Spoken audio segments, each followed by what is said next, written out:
कुंभकोणम में भूभरण। यह प्रस्तुतिकरण स्पष्ट करता है कि मॉडल का निर्माण, स्वामित्व और संचालन कैसे किया जाए, जिससे सुधार हो जैव तकनीक के द्वारा फेंके गए मौजूदा ठोस अपशिष्ट को साफ किया जा सके।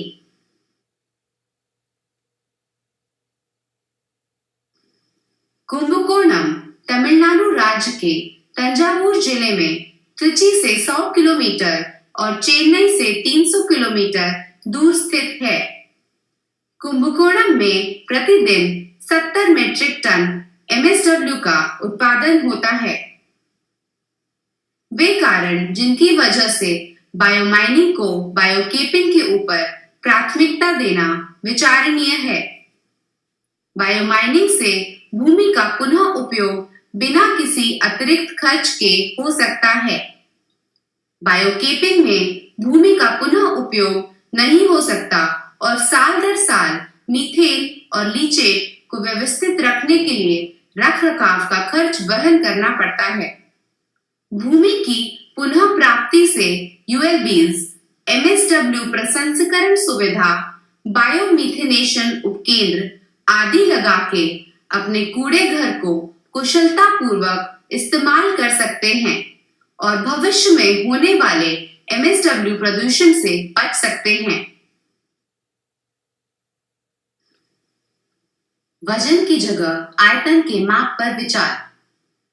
चूंकि कचरा पहले ही फेंका जा चुका है, इसलिए उसके वजन का माप निकालने से परिवहन में फिजूल खर्च और समय की बर्बादी होगी। चूंकि कचरे में नमी होती है, इस कारण उसका वजन करके प्रसंस्करण प्रदर्शन को आंकना उचित नहीं होगा।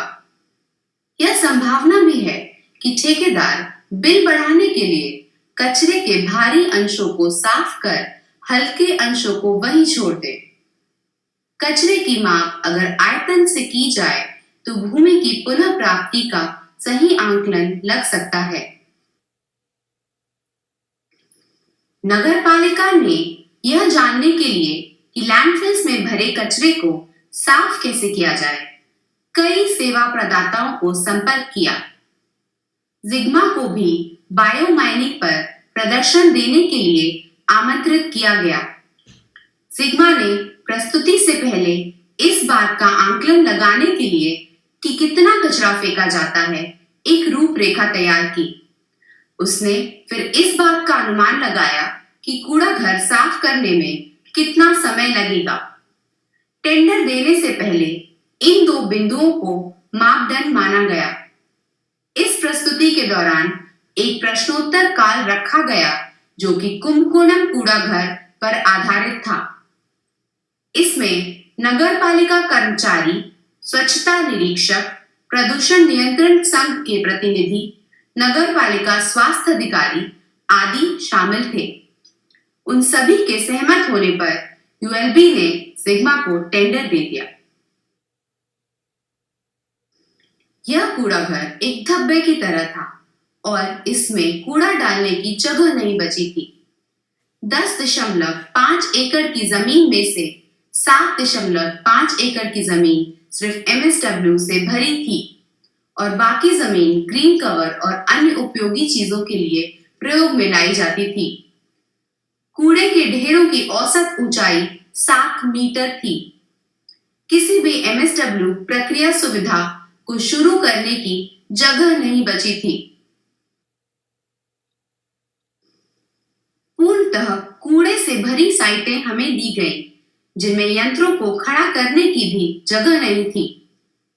मशीनें जैसे trommel, vibro separator, air density separator, conveyor और मैग्नेटिक सेपरेटर आदि उपकरणों को हमने प्रयोग किया।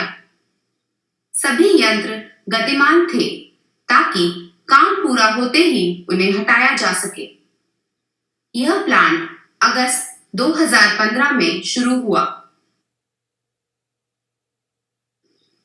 प्रक्रिया।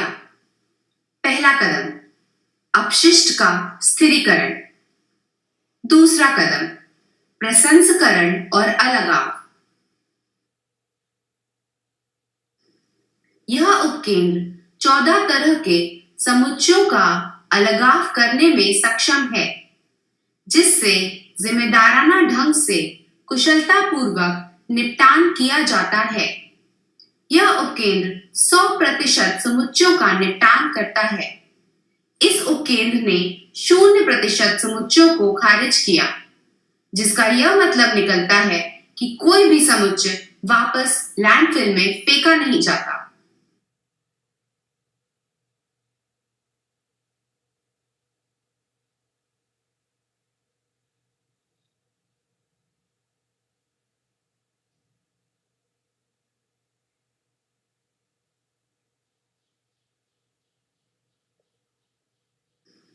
अब तक 1,31,250 मीटर क्यूब समुच्चित कूड़े में से 1,00,000 मीटर क्यूब से अधिक कूड़े का निपटान हो चुका है।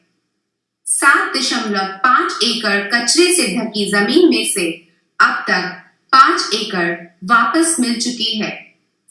यूएलबी ने एक आरसीसी कंपोस्ट पैड बनाया है और एक 70 मीट्रिक टन प्रतिदिन एमएसडब्ल्यू प्रसंस्करण संयंत्र का निर्माण पुनः प्राप्त भूमि पर किया है। यह पूरी मात्रा 1 से 2 महीने के समय में संसाधित होने का अनुमान है। यह डंप यार्ड अब देखने लायक है।